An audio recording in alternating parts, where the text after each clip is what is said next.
பார்க்க போகிறோம். 1 கொரிந்தியர் அந்த 15ஆம் அதிகாரத்தில் அந்த 2ஆம் வசனத்திலிருந்து மறுபடியும் வாசி பார்ப்போம். 1 கொரிந்தியர் 15ஆவது அதிகாரம் 2ஆம் வசனத்தை சரிதான் வாசிக்கணும், சத்தமாக வாசி. நான் உங்களுக்கு பிரசங்கித்த பிரகாரமாய் நீங்கள் அதை கை கொண்டிருந்தால், நல்லா கவனிச்சுக்கோங்க, இன்னைக்கு நான் பிரசங்கம் பண்றது இதை நீங்க கை கொண்டிருந்தால் அதனாலே நீங்கள் ரட்சிக்கப்படுவீர்கள். ரட்சிக்கப்படுவதற்கு ஒருத்தன் முத்தி அடைகிறதுக்கு பவுல் இங்க ஒரு விஷயத்தை என்ன செய்யறாருன்னா சொல்றாரு, முத்தி அடைவீர்கள், மற்றபடி உங்க விசுவாசம் சும்மா நீ கிறிஸ்தவனா இருக்கிறது, சும்மா ஜெபம் பண்றது, ஆண்டவரையும் கூப்பிடுறது, இந்த விசுவாசம் போனால் என்னென்னா நடந்தா தோத்துறோம். ஆண்டவர் எனக்கு என்ன செஞ்சார், கேட்டோம், இப்படி கஷ்டப்பட்டோம், சரியாயிடுச்சு. ஆனால் அதுக்கு மேலே கஷ்டம் வரும்போது, வாரங்கள் வரும்போது, நம்ம மனசை நிம்மதி இழக்கும்போது அங்கே என்ன ஆயிடுது, தடுமாட்டம் வந்துடுது, போராட்டம் வந்துடுது. கடவுள் இருக்காரா இல்லையா, கடவுள் இருந்தால் இப்படியெல்லாம் நடக்கா அப்படின்னு எப்படியான்னு சொல்லுவாங்க. ஏசப்பா அந்த அக்கா கூட சொன்னாப்புல, இப்படி நல்லவங்களுக்கு இப்படி ஒரு சோதனையா கஷ்டமா, கடவுள் இப்படியா நல்லவங்களை சோதிக்கிறாரு சொன்னாங்க. ஆமாம், இதெல்லாம் என்ன செய்யக்கூடாது, நாம் சோதிக்கப்படலாம், ஆனால் கைவிட மாட்டார், நம்மளை காப்பாற்றுவர். கெட்டவனுக்கு சோதனை வராது, ஆனால் அவனுக்கு வரும்போது அவன் அதோடு இடிஞ்சான் சொல்லி முடிஞ்சான். விட்டலுக்கு வாசிடா. நான் அடைந்ததும் உங்களுக்கு பிரதானமாய் ஒப்புவித்ததும் என்னவென்றால், கிறிஸ்துவானவர் தேவ வார்த்தையின்படி, நல்லா கவனிச்சோம், இதுதான் சுவிசேஷம். கிறிஸ்துவானவர் அவர் சொன்னபடி நம்முடைய பாவங்களுக்காக அவர் பாடுபட்டு மரித்து அடக்கம் பண்ணப்பட்டு தேவ வாக்கியங்களின்படி 3ஆம் நாள் உயிர்த்தெழுந்து கேபாவுக்கும் பின்பு 12 தரிசனமானார். அதன் பின்பு அவர் 500 பேருக்கு அதிகமான சகோதரருக்கும் ஒரே நேரத்தில் 500 பேருக்கு தரிசனமானார். கைதிட்டுக்கலாம், நல்லா வாசி. அவர்களில் அநேகர் இந்நாள் வரைக்கும் உயிரோடு இருக்கிறார்கள். பொய் கிடையாதப்பா, தரிசனமாகி இந்த 500 பேர் அவரை தரிசித்தவங்க, பார்த்தவங்க, இந்நாள் வரைக்கும் உயிரோடு இருக்கிறாங்க. கொஞ்சம் பேர் தான் நினைச்சிருக்கான், இல்லை போயிட்டாங்க. மற்ற எல்லாரும் நினைச்சிருக்கான், இன்னைக்கு உயிரோடு இருக்கிறாங்க. வாசி. சிலர் மாத்திரம் நித்திரை அடைந்தார்கள், சாவல நித்திரை தான் அடைஞ்சிருக்காங்க. பின்பு யாக்கோபுக்கும், அதன் பின்பு அப்போஸ்தலர் எல்லோருக்கும். நல்லா கவனிங்க, அவரை நேசித்தவங்க, அவருக்கு சம்மந்தப்பட்டவங்க. அப்போஸ்தலர்னா உயிர் பெருசு இல்லை, குடும்பம் பெருசு இல்லை, சொத்து சுகம் பெருசு இல்லை, அவர் தான் பெருசுன்னு அவரை பெரிதாக நினைத்த, அவரை செல்வமாக நினைச்ச, சொத்தாக நினைச்ச, அவர் தான் எனக்கு ஆசீர்வாதம் நினைச்ச, அவர் தான் என் நிம்மதி சமாதானம் நினைச்ச, அவர் தான் என் மனவாளன் துணையாளன் நினைச்ச அத்தனை பேருக்கும் அவர் தரிசனமானார். கைதிட்டுக்கலாம். இன்னைக்கு அதான் அவர் எதிர்பார்க்கிறார். அப்படி நீங்களும் நானும் மாறும், எல்லாம் மனம் திரும்புன்னு சொல்றார். இப்படி நீங்களும் நானும் மாறும்போது எந்த நேரத்திலும் எப்பொழுதும் இந்த இயேசுவானவர் உங்களுக்கு தரிசனமாவார். அவருடைய ஒளி பிரசனம் இறங்கி வரும். அவருடைய துணையாளர் பரிசுத்தாவியை நம்மளோடு நினைச்சுவார்னா இடைவிட்டு நம்மளை வழி நடத்துவார். இதை நான் அதே 1 கொரிந்தியர் 15:40 வாசி பார்ப்போம். எப்படி? ஹலோ, விளங்குதா? வானத்துக்குரிய மேனிகளும் உண்டு, பூமிக்குரிய மேனிகளும் உண்டு. வானத்துக்குரிய மேனிகளுடைய மகிமை மகிமை மகிமை மகிமை வேறு, பூமிக்குரிய மகிமையினுடைய மேனிகளும் வேறு, சூரியனுடைய மகிமையும் வேறு, சந்திரனுடைய மகிமையும் வேறு, நட்சத்திரங்களுடைய மகிமையும் வேறு. மகிமையிலே நட்சத்திரத்துக்கு நட்சத்திரம் விசேஷித்திருக்கிறது. நல்லா கவனிச்சுக்கோங்க. இப்ப நம்மள சொல்றாரு, மரித்தோரின் உயிர்த்தெழுதலும் அப்படியே இருக்கும். நீ உயிர்த்தெழும் போது உன்னுடைய மேனி விண்ணகத்துக்குரிய மேனியாக மாறி விடுகிறது. நல்லா கைதிட்டு நம்ம நல்லா கவனிச்சு நல்லா கைதிக்கணும். இந்த உயிர்த்தெழுதலுடைய சீக்கிரம் ரகசியம் தாங்க, மறைபொருள் தாங்க. நீ மரணத்திற்குள்ள போகும்போது இந்த உடல் மேனி அழியும் போது நமக்கு ஒரு மேனி என்ன விண்ணகத்துக்குரிய மேனி உண்டாகிறது. இயேசுக்கு எப்படி விண்ணக மேனி உண்டானதோ இது போல அந்த தேவலோகத்தினுடைய மேனி. அதனால தான் விண்ணுக்குரிய மேனி வேறு, மண்ணுக்குரிய மேனி இப்போ நம்மகிட்ட இருக்கு. இதில் கோபம் இருக்கு, இதில் பகை இருக்கு, இதில் சண்டை இருக்கு, பொறாமை இருக்கு, குடி இருக்கு, வெறி இருக்கு, அழுக்கு இருக்கு, அழுக்காறு இருக்கு, சகலம் இருக்கு. இது மண்ணுக்குரிய மேனி. ஆனால் விண்ணுக்குரிய மேனியில் அன்பு இருக்கு, அமைதி இருக்கு, சாந்தம் இருக்கு, பொறுமை இருக்கு, சமாதானம் இருக்கு, விசுவாசம் இருக்கு, தன்னடக்கம் இருக்கிறது. கைக்கு நம்ம நல்லா இது விண்ணுக்குரிய மேனி. ஆகவே ஒரு மனிதன் மறுபடி மனம் திரும்பி மறுபடி பிறக்கும் போது இன்னொன்று மறுபிறப்படைகிறது, மறுரூபம் அடைகிறது. இந்த மனம் திரும்பி இந்த சுவிசேஷத்தை ஏற்றுக்கொள்ளும் போது இந்த விண்ணக மேனியை ஒரு மனுஷன் தாகத்தோடு இந்த விண்ணக மேனியை அவன் என்ன செய்ய எதிர்பார்க்கும் போது தேவனிடத்தில் கேட்கும்போது இவன் என்ன செய்கிறான், மறுரூபமாகிறான். சாமுவேல் தீர்க்கதரிசி சவுலுக்கு சொல்லுவார், நீ போ, அந்த மலையிலிருந்து என்ன செய்யன்னு சொன்னால் ஒரு கூட்டம் இறங்கி வரும். அங்கே யார் வீணை நாதஸ்வரங்களை என்ன செய்வாங்கன்னா மீட்டி தேவனை ஆராதித்து தொழுது கொள்ளும் இந்த கூட்டம், தேவலோகத்தினுடைய கூட்டம். அந்த கூட்டத்தோடு நீ இணையும் போது நீ வேற்றோடு விடுவாய், வேறு மனுஷனாய் மாறுவாய். கைத்திட்டு நல்லா கைத்திட்டு. அதனால இந்த இயேசு கிறிஸ்துவை ஒரு மனிதன், நீங்கள் அதனால தான் இந்து சகோதரர்களுக்கு சொல்கிறேன், இந்த இயேசு கிறிஸ்தவ மதத்தினுடைய தலைவர் கிடையாது, மனிதன். இந்த மனு வர்க்கத்துக்கு, இந்த உலகத்தில் உள்ள எல்லா மனுஷனுக்காகவும் எல்லா மனிதனுடைய பாவங்களுக்காகவும் பாடுபட்டு அடிக்கப்பட்டு நொறுக்கப்பட்டு இரத்தம் சிந்தி சிலுவையிலே தன்னுடைய உயிரை விட்டார். எதற்காக சொன்னால் நமக்காக, நம்முடைய பாவங்களுக்காக. இப்போ அவர் என்ன செய்கிறாருன்னா அந்த மரணம் அவருக்கு என்ன செய்கிறாங்கன்னா கல்லறையில் வைக்கிறாங்க. இப்போ உயிர் தள்ளுறார். எதற்கு உயிர் தள்ளுறாருன்னு சொன்னால் இந்த மேனியை வேற உன் மதம் கொடுக்க முடியுமோ, உன் மத குரு கொடுக்க முடியுமோ, இல்லை நீ கும்பிடுற சாமிகளுக்கு கொடுக்க முடியுமா? அந்த சாமிகளுக்கே எனக்கு கிடையாது. இந்த உருவத்தை கொடுக்கணும்னா இந்த இயேசு ஒருவரால் மட்டும்தான் முடியும். நல்லா கை செய்ய. அப்படி நீங்கள் வணங்கக்கூடிய கும்பிடக்கூடிய சாமிகளில் யாராவது இந்த மாதிரி ஒரு விண்ணகத்துக்குரிய மேனியை கொடுக்க முடியும், பரலோக தெய்வீக சாயலை தர முடியும், இந்த பாவனைய தன்மையை தர முடியும் அப்படின்னு சொல்லுன்னு அந்த சாமியை நான் நினைக்கிறேன், ஏற்றுக்கொள்ள தயாராக. அப்படி இந்த உலகத்தில் ஒன்றுமே இல்லை, அப்படி வரலாறே கிடையாது. நீங்கள் கும்பிடுற சாமிகள் இந்துக்கள் வைத்திருக்கிற அந்த ரிக் வேதம், சாம வேதம், அந்த வேதங்கள்லே கிடையாது, வேறே கிடையாது.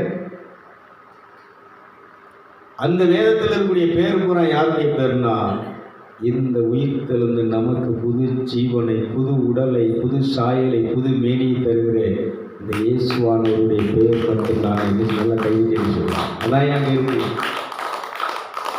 அதனால் எனக்கு யாரும் சம்பளம் கொடுக்கல, நான் எந்த மதத்துக்கும் நான் என்ன செய்யலைன்னா வேலை செய்ய. இது நாம் அனுபவித்தது. பவுல் சொல்கிற மாதிரி நான் பெற்றதும் அனுபவித்ததுமான இந்த சுவிசேஷத்தை உங்களுக்கு அறிவிக்கிறேன். அதனால் இதுக்கு நான் என்ன செஞ்சுட்டுருக்கிறேன்னு சொன்னால் இது இலவசமாக நான் பெற்றது, அதனால் இது இலவசமாக அறிவிக்கணும். அதனால தான் உங்கள்கிட்ட எங்களுக்கு உதவி செய்யுங்க, எங்களுக்கு எழுதுங்க, எங்களுக்கு என்ன செய்யுங்க, ஊழியத்தை தாங்கன்னு நான் ஏன் பேசுகிறது இல்லைன்னா இது என் மேலே விழுந்த கடமை. எனக்கு இலவசமாக தந்திருக்கிறார். இப்படி ஒரு மேனியை நான் உடையவனாக இருக்கிறேன், அப்படி ஒரு தன்மையை உடையவனாக இருக்கிறேன். இந்த இயேசுவானவரை தரிசித்தவன், அவரை தரிசித்தவன், முகமும் ஒளியாக தரிசித்த மாதிரி முகமுகமாக தரிசித்தவன், ரெண்டு நிலையை நான் கண்டவன். அதனால தான் இதை அறிவிக்கணும். இதனால தான் பொறுமையாக இப்போ இந்த இவங்களோட சேர்ந்து மதங்களோடு சேர்ந்து பாஸ்டர்களோடு சேர்ந்து இப்போ சங்கரங்கோயிலாம் பாஸ்டர் ஐக்கியம் இருக்குது, கூப்பிடுவாங்க. எனக்கு அதில் போகிறதுல என்ன இல்லைன்னா, நான் ஆன்மீக ரீதியான எந்த ஒரு விஷயமும் இல்லை. நான் தேடுற செய்தி இந்த அனுபவம் எதுவுமே இல்லை.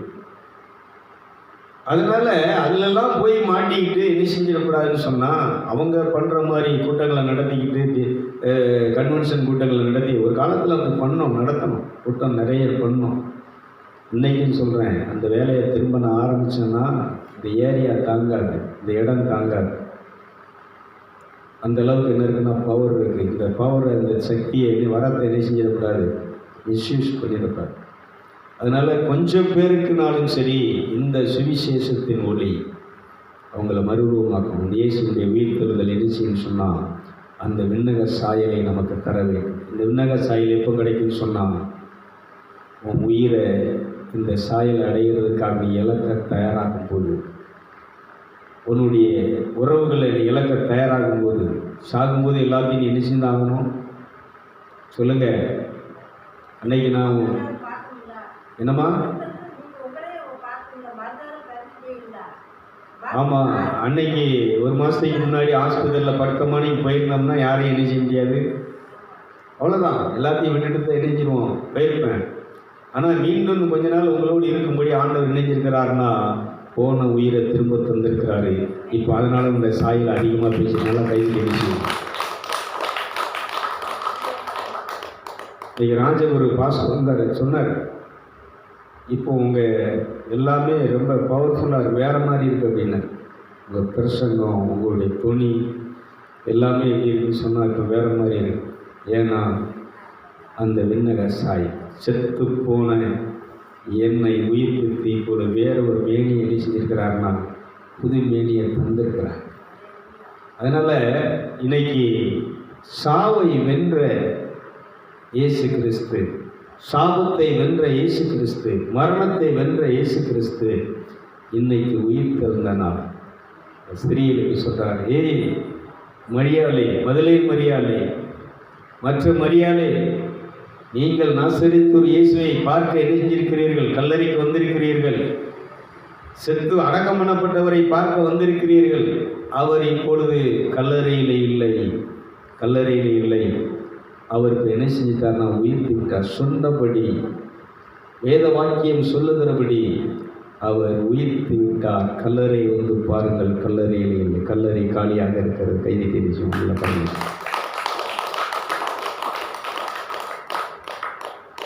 அதனால் இந்த உயிர்த்த செய்தி நமக்கு என்ன தருதுன்னு சொன்னால், என்ன செய்தியை சொல்லுதுன்னு சொன்னால், நான் நேரத்தில் அப்படியே உட்கார்ந்தேன். இன்றைக்கி உயிர்ப்பு நாள் அப்பா, எல்லோரும் ஈஸ்டர் பண்டிகை கொண்டாடி கறி, நாளைக்கு ராணி சொன்னாப்புல நாளைக்கு இந்த கோழி எடுத்துக்குமா அப்படின்னு சொல்லி இங்கேயும் கோழி அடிப்பாங்க. கோழியெல்லாம் அடிக்க நல்லா சாப்பிடுங்க. ஆனால் நீ கோழி அடிக்கிறதுக்காக, கறி எடுத்து சாப்பிட்றதுக்காக இந்த இயேசுவானவர் என்ன செய்யலை, இந்த உயிர்த்தல். நீ கோயிலில் அந்த உயிர்த்த சிறுவத்தை செஞ்சு அதை சப்பரத்தில் தூக்கி வச்சு இந்த உயிர்ப்பு விழாவை சப்பரத்தை தூக்கிட்டு சிறுவத்தை தூக்கிட்டு அலைகிறதுக்காக அவர் என்ன செய்யலை, வேறு ஒரு சாயல், விண்ணக சாயல். முதல் மனுஷன் தேவன் படைக்கும்போது அந்த விண்ணக சாயலோடு படைக்கப்பட்ட ஒளியின் உடலை வைத்து தரித்திருந்தான். அவன் உடல் ஒளியின் உடல். இந்த மாதிரி ஆடையெல்லாம் கிடையாது. இந்த விண்ணக சாயல் வரும்போது இந்த மாதிரி உடல் நமக்கு தேவையில்லை, அங்கி தேவையில்லை, பேண்ட் ஜிப்பாலாம் தேவையில்லை. அந்த உடல் வேறு.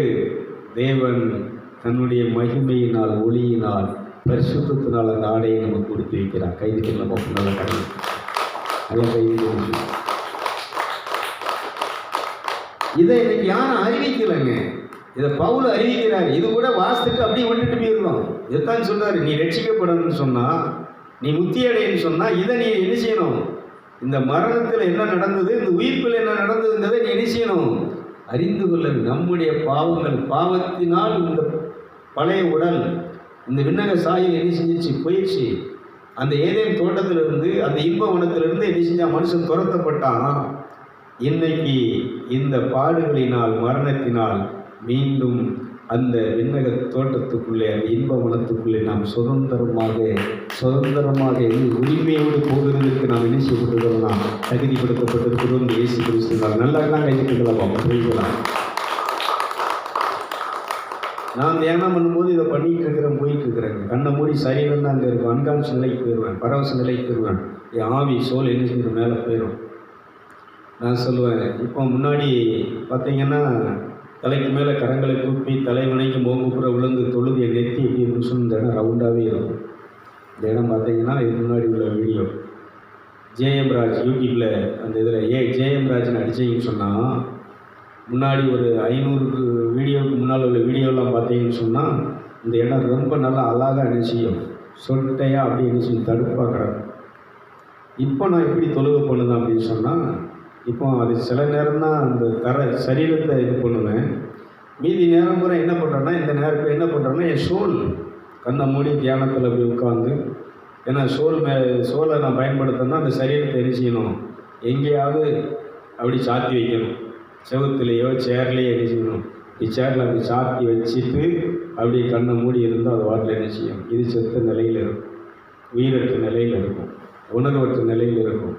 இந்த சோலை சொல்லுவேன், ஆவியில் சொல்லுவேன், அப்பா ஆன்மா நான், உங்கள் ஆவி இப்பொழுது நான் என்ன செய்கிறேன், இந்த சரீரத்தில் அல்ல, சரீரத்தை விட்டு இந்த ஆன்மீக உலகத்துக்குள்ளே ஆவிக்குரிய உலகத்தில் வந்து நான் உன்னை தலை வணங்குகிறேன் அப்படின்னு நினைவு. அது எண்ணங்களை விஷயம் நான் தலை வணங்கும் இப்படின்னா இருக்கும். தலை அப்படி வணங்கி உங்களை தொழுது கொள்கிறது, என் ஆவி உண்மை தொழுது கொள்கிறது, என் ஆன்மா உண்மை தொழுது கொள்கிறது, நான் உண்மை முத்தம் செய்கிறேன், என்னை ப்ளஸ் பண்ணுங்கப்பா அப்படின்னு. அப்படியே அந்தலே மயங்கி அப்படியே உட்கார்ந்துருப்பேன். ஒரு குறிப்பிட்ட நேரம் கழிச்சு மறுபடியும் ஒரு சுய உணர்வு வரும். திரும்ப இந்த நிலையிலிருந்து நிச்சயம் இறங்கி வந்து அப்புறம் எழுந்திருக்க ஆரம்பிப்பேன். அப்புறம் ஒரு நிம்மதி, ஆனந்தம், அந்த பேரானந்த இன்ப உணத்தினுடைய அந்த மகிழ்ச்சி, அந்த நிம்மதி எழுச்சின்னா அப்படி நிறைஞ்சிடும். ஆகவே இது ஒரு தனி அனுபவம். அதனால தான் சொல்கிறேன், அப்போ தான் என் மேனியை நான் பார்க்குறேன். என் உள்ளார்ந்த மனுஷன் ஆவி மனிதன் என்ன செய்கிறான், தேவனோடு சஞ்சரிக்கிறான். அதான் 2 உடல் இருக்குப்போம் நமக்குள்ளே. இப்போ இயேசு உயிர்த்தெழுதுனால நமக்குள்ளே எத்தனை உடல் இருக்குது சொல்லுங்கள். இது என்னடா இவன் கதை கொடுத்தான் நினைக்கிறது என் அனுபவம், புனிதனுடைய அனுபவம். அந்தோனியார் எழுச்சிவான ஒரே நேரத்தில் அங்கே பிரசங்கம் பண்ணிகிட்டு இருப்பார், இன்னொரு இடத்துல கோர்ட்டில் வந்து இணைஞ்சிருப்பார், தகப்பனாருக்காக சாட்சி சொல்லிட்டு இருப்பார். ஒரு கைதிட்டுங்களா அந்தோனியாருக்கு, நல்லா கைதிட்டுக்கலாம். அதெல்லாம் வரலாறுகளை நீ படிக்கணும். ஏன்னா அவர் கொலை செய்யலை, இவர் தான் கொலை செஞ்சாங்க இணைஞ்சிவான குற்றவாளின்னு அந்தோனியாருடைய தகப்பனை கோர்ட்டில் இணைஞ்சிருப்பாங்க, நிப்பாட்டி வச்சுருப்பாங்க. அப்போ அது பொய், கொலை செஞ்சது வேற ஆளுங்கிற நிரூபிக்கணும்னா அந்த பையனை கல்லறையிலேருந்து உயிரோடு எழுப்பி என்ன செய்யணும், அவனை கொன்னது யாருன்னு அந்த பையன் என்ன செய்யணும். இது அந்தோனியார் என்ன செய்வார்னா, அவர் இன்னொரு இடத்துல இணைஞ்சிருப்பார், ஒரு நகரத்தில் ஆண்டவருடைய சுவிசேஷத்தை அறிவிச்சிட்டு இருப்பார். இப்போ அவருடைய தகப்பனார் அந்தோனி அந்த ஆபத்தான நேரத்தில், இப்போ ஒரு தூக்கு தண்டனை விதிக்க போகிறாங்க, அந்த நேரத்தில் அவர் அப்பா கூப்பிடுவார், அந்தோனி என்னை காப்பாத்துடா அப்படின்னு அவர் என்ன செய்வார். இங்கே அந்த ஜெயிலிருந்து இந்த கோர்ட்டில் இருந்து என்ன செய்யும், நீதிமன்றத்துக்கு முன்னால் இருந்து கூப்பிடுவார். இவர் ஆன்மா இன்னொரு உடல் என்ன செய்யும், அந்த தெய்வீக உடல் என்ன செய்யும், இங்கே வந்து அந்த செத்த பையனை என்ன செய்யும், உயிர்ப்பித்து அந்த பையன் போய் சாட்சி சொல்லுவான், என்ன கொன்னது இவர் அல்ல, இன்னார் சொன்னாங்க. கைதிட்டு மேலே கைதிட்டு என்ன தண்ணி உறங்கியிருப்பாங்க நைட்டு பார்த்தீங்களா, நல்ல நீங்கள் தூங்குற நேரம். அதனால தான் அடிக்கடி என்ன செய்கிறேன், அதனால் அவங்கள தட்டி எழுப்பிக்கிட்டே இருக்கிறது. அதனால் இந்த மாதிரி நிகழ்ச்சியெல்லாம் சொல்லிட்டு, அதனால் புனிதர்களுடைய வாழ்க்கையில் எடுத்துக்கிட்டிங்கன்னா, நான் புனிதர் வரலாறு படித்தேன். அதே மாதிரி ரிஷிகள் நிறைய, இந்த ரிஷிகள் அவங்களுடைய வரலாறுகள்லாம் நினைஞ்சிருக்க நிறைய நிச்சயமான படிப்போம். அவங்களுடைய எப்படி இந்த உடல் வாழ்ந்தாங்க, இந்த பூமியில் வாழ்ந்தாங்க, ஒரே நேரத்தில் 2 இடத்துல செஞ்சுட்டு இருப்பாங்க, வேலை செஞ்சுட்டு இருப்பாங்க. இன்றைக்கி சித்தர்கள்லாம் அவங்க இந்த கூடு பாயிறதெல்லாம் இன்றைக்கி இருக்குது. இதெல்லாம் அந்த மனம் திரும்பி இந்த ஆவிக்குரிய நிலையில், இந்த ஆவிக்குரிய உடல், அந்த விண்ணகத்தோடு உள்ள தொடர்புக்குள்ளே போனவங்களுக்கு தான் இந்த உடல் இருக்கும். பிரைசலாம். அதனால் இந்த உயிர்த்தெழுந்த செய்தி நமக்கு என்ன சொல்லுதுன்னா, நமக்கு 2 உடல் இருக்குது. விண்ணகத்துக்குரிய மேனியும் உண்டு, மண்ணகத்துக்குரிய மேனியும் உண்டு. ஒரு அழிலே சொல்லுங்களேன், இல்லை சத்தமாக சொல்லுங்களேன். இப்போ சாதாரணமாக நீ ஒரு கிறிஸ்தவனா கோயிலுக்கு போயிட்டு ஜெபம் பண்ணிக்கிட்டு கூட்டங்களுக்கு போயிட்டு இருக்கிறோன்னா ஒரு மேனி தான் இருக்கும். இந்த 2வது மேனி வரணும்னு சொன்னால் நீ தேவனுடைய இயேசுடைய பாதத்தில் காத்திருந்து அவரை அழைக்க வேண்டும், அவரை நேசிக்க வேண்டும். எனக்கு வேறு எதுவும் பெருசு இல்லைப்பா, அவரோடு நேரம் செலவிட வேண்டும். இப்போ நம்ம கோயிலில் நேரம் செலவிடுறோம், உபவாச கூட்டங்கள் கன்வென்ஷன் கூட்டங்களில் என்ன செய்கிற நேரம் செலவிடுறோம்.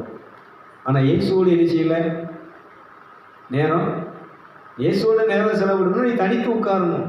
தனித்திரு தான் மகான்கள் சொல்கிறாங்க, தனித்திரு, பசித்திரு, விழித்திரு. கோயில் தேவைதான், அந்த சபைக்கு விதவிக்கு ஒரு இதுக்கு நம்ம ஒரு ஐக்கியத்துக்கு ஒரு இதுக்கு போய்க்கலாம். ஆனால் நீ தனியாக உட்கார். இந்த உயிர்த்த இயேசுவை நான் ஆபத்தில் இருக்கிறேன் எனக்கு உதவி செய்ய அக்கா சொன்னாப்புல கதவு மேலே கமார் வந்துச்சு, ஏசப்பா காப்பாத்துங்க என்ன. அந்த நேரம் இந்த அடிபட்ட இடம் என்ன செய்ய, யாரோ ஒருத்தர் வந்து என்ன செஞ்ச மாதிரி இருந்துச்சு, தூக்கி விட்ட மாதிரி, எந்த இதை தடுத்த மாதிரி இருந்துச்சு. அதனால் காலையும் முடியாமல் நான் நினைஞ்சிருக்கிறேன். இன்றைக்கி நான் ஆண்டவருடைய சன்னிதான கூட்டத்துக்கு வந்திருக்கிறேன். ஒரு கைதிட்டுங்களை பார்ப்போம். அற்புதே அற்புதே அற்புதே அற்புதே இயேசு அற்புதே, அன்பிலோர் வாழ்வை இன்பமாய் மாற்றும் இயேசு அற்புதே. அற்புதே அற்புதே அற்புதே அற்புதே இயேசு அற்புதே,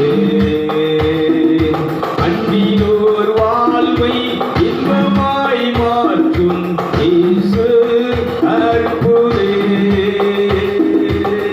எல்லோரும் பாடுங்கள், கைத்தாளம் போடுங்கள், எல்லோரும் பாடுங்கள், கைத்தாளம் போடுங்கள், சந்தோஷத்துடனே சங்கீதம் பாடுங்கள், சந்தோஷத்துடனே சங்கீதம் பாடுங்கள்.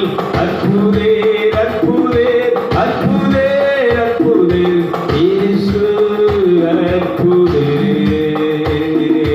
அன்பிலோர் வாழ்வை இன்பமாய் மாற்றும் இயேசு அற்புதே.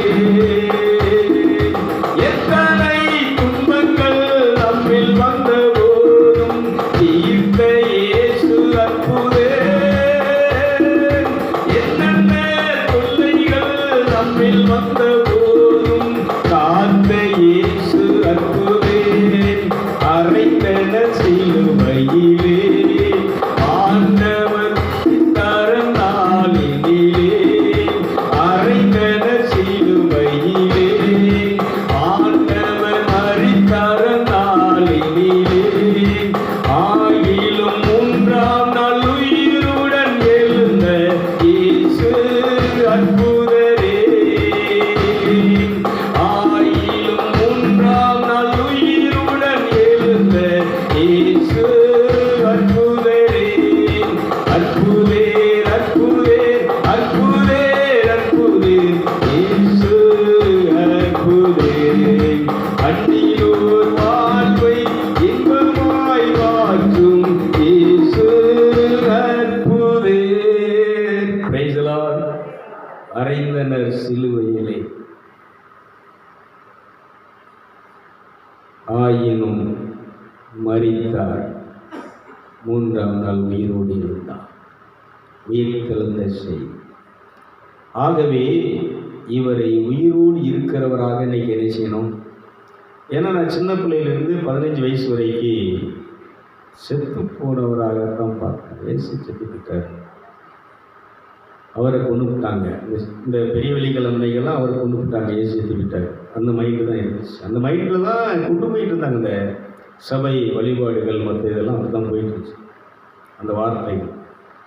ஆனால் ஒரு உயிர்த்த விஷயங்கள், உயிர்த்ததனுடைய தன்மைகள், உயிர்த்ததுனால என்ன நடந்தது, உயிர்த்ததுனால என்ன நமக்கு நன்மை, நமக்கு என்ன பிரயோஜனம், உயிர்த்ததுனால இந்த உலகத்தில் இருக்கக்கூடிய மனிதனுக்கு என்ன நன்மை அப்படின்னுங்கிறத ஆராயும் போது தான் சரி, அவரை அடித்தாங்க, செளிவில் இது பண்ணாங்க, கல்லறையில் அடக்கம் பண்ணாங்க, உயிர்த்தாங்க. எதுக்காக? யாரும் என்ன செய்யலை, சிந்திக்கிறாங்க. அதனால் ஒரு கிறிஸ்தவ மதத்தில் ஒரு பேரை வச்சுக்கிட்டு ஒரு ஊறுகாய் நம்ம என்ன செய்வோம்னா சாப்பாட்டில் கடைசி அந்த உப்பு உரப்புக்காக தொட்டு நீங்கிக்குவோம். இது மாதிரி இயேசுவை நெஞ்சிட்டு இருக்கிறாங்கன்னா சபைகளில் இந்த கிறிஸ்தவ மதத்தில் ஊறுகாய் மாதிரி அவரை தேவைக்கு என்ன செஞ்சுட்டு இருக்கிறாங்கன்னா இந்த உப்பு உரப்புக்காக தூக்கி தொட்டு நக்கிற மாதிரி லேசாக உதட்டில் அவர் என்ன செஞ்சுட்டு இருக்கிறோம். மீதி எல்லாம் வேற அர்த்தம் பவுல் சொல்றாரு. உங்கள் விசுவாசம் வேற விதத்தில் இருக்குது, வேற இதில் இருக்குது. நான் அறிவிக்கிற இந்த சுவிசேஷத்தில் இல்லை. 24 மணி நேரமும் உன் மைண்டு, உன் உணர்வு, உன்னுடைய சிந்தனைகள், எண்ணங்கள் எதில் இருக்குன்னு சொன்னால் இந்த உனக்காக பாடுபட்டு மரித்து உன் பாவத்தை சாபத்தை நீக்கி செத்து போன உன் ஆன்மாவை உயிர்ப்பித்து உனக்கு அந்த விண்ணக சாயலை ஒரு உடலை தந்து இன்னைக்கு உனக்காக பரலோகத்திலே உன்னை வரவேற்பதற்காக ஒரு ஸ்தலத்தை ஆயத்தப்படுத்தி உன்னை எதிர்பார்த்து கொண்டிருக்கக்கூடிய அவர் மேல் உனக்கு என்ன இருக்கணும்? உயிரே இருக்கணும். அவர் மேலே 24 மணி நேரமும் உனக்கு என்ன இருக்கணும்? ஒரு வாலிப பையன் ஒரு பொண்ணை லவ் பண்ணும்போது அவன் பொழுதுனைக்கு அதே நினச்சிட்டு இருப்பான். அவள் பேசுனதை நினச்சிட்டு இருப்பான், அவள் சிரிச்சதை நினச்சிட்டு இருப்பான், அவள் எழுதின லெட்டரை எழுதிட்டு இருப்பான். அவனுக்கு எதுக்கு தாய் தாப்பம் படிக்க வைக்காங்கிறது கூட தெரியாது. அவன் ஃபுல்லாக அதில் தான் இருப்பான். ஆனால் இங்கே சொல்கிறேன், இங்கே நான் சொல்கிறேன், உனக்காக தெய்வீக தன்மையை துறந்து இழந்த மனுஷனாக, சாதாரண மனுஷனாக, மாட்டுத் தொழுவில் பிறந்து ஒரு சாதாரண மனுஷனாக இந்த பூமியில் வாழ்ந்து பாடுபட்டு சிலுவையில் அடிக்கப்பட்டு இரத்தம் சிந்தி இன்னைக்கு அடக்கம் பண்ணப்பட்டு உயிரோடு இருக்கிறாரு சொன்னால் உனக்கு அந்த தெய்வீக சாயலை கொடுப்பதற்கா, விண்ணக சாயலை கொடுப்பதற்கா. நீ முதல் மனுஷன் இழந்து போன பாவத்தினால் மீறுதலினால் இழந்து போன இந்த ஒளி உடலை, ஆன்மீக உடலை, ஆவிக்குரிய உடலை உனக்கு திரும்ப தருவதற்காக அவர் இன்னைக்கு உயிர் திறந்திருக்கிறாரே.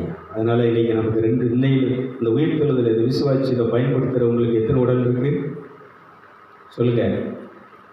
2 உடல். இதை நீ பார்க்கணுமா? தியானத்தில் உட்கார். என் சோல் என் உடலை விட்டு இந்த பாம்பு சட்டையை கழட்டின மணிக்கு ஒரு நாள் நான் அடுத்த பகுதியில் சொல்கிறேன். ஏன்னா இப்போ 27 நிமிஷம் ஆயிடுச்சு. இதில் என்ன பிரச்சனைன்னா, ஒரு அரை மணி நேரத்துக்கு முன்னாடி இந்த ப்ரோக்ராம் கூடுதல் போயிடுச்சுன்னா அந்த ப்ரோக்ராம் ஏற்றி முடிகிறதுக்கு 5 GB ஆகும். 80 வரைக்கும் ஏறிடும், டக்குன்னு கட்டாயம் இணைச்சிடும், 1க்கு வந்துடும். 2 GB கட்டாயம், மறுபடியும் என்ன செய்யும், திரும்ப 1லேருந்து என்ன செய்யணும். நான் எவ்வளவு நேரம் இந்த ப்ரோக்ராம் ஏற்றுறதுக்கு எத்தனை மணி நேரம் செலவிடுதுன்னு தெரியுமா?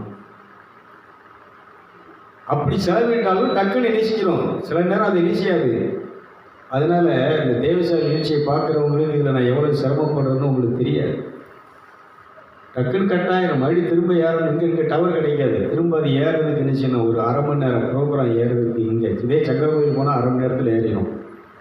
ஆனால் இங்கே ஏறுறதுக்கு 4 மணி நேரம் 5 மணி நேரம் ஆகுது. அதில் இப்படி வேறு கட்டாயி திரும்ப மறுபடியும் என்ன செய்யணும், திரும்ப நான் அதை நெட்டை என்ன எக்ஸ்ட்ரா போடுறேன். இப்படியெல்லாம் நிறைய பிரச்சனை. அதனால் இதை கட் பண்ணி இந்த நிகழ்ச்சியை பார்க்குறவங்க கண்டினியூ அடுத்த பகுதியில் பாருங்கள். உங்களை 7 நாள் இந்த ப்ரோக்ராம் நிகழ்ச்சி தொடர்ச்சியாக வந்துக்கிட்டே இருக்கும். அப்படி நீங்கள் இதை பார்க்கணுன்னா யூடியூப்பில் ஜேஎம் ராஜ்னு அடிச்சிங்கன்னு சொன்னால் 670 ப்ரோக்ராம் இருக்குது. நீங்கள் அதை பார்த்துக்கலாம். ப்ரைஸ் எல்லாம் யூடியூப்பில் ஜேஎம் ராஜ் இதை நீங்கள் அடிச்சிங்கன்னா என் ப்ரோக்ராம் 650 ப்ரோக்ராம் உள்ள பார்க்கலாம். ப்ரைஸ் எல்லாம்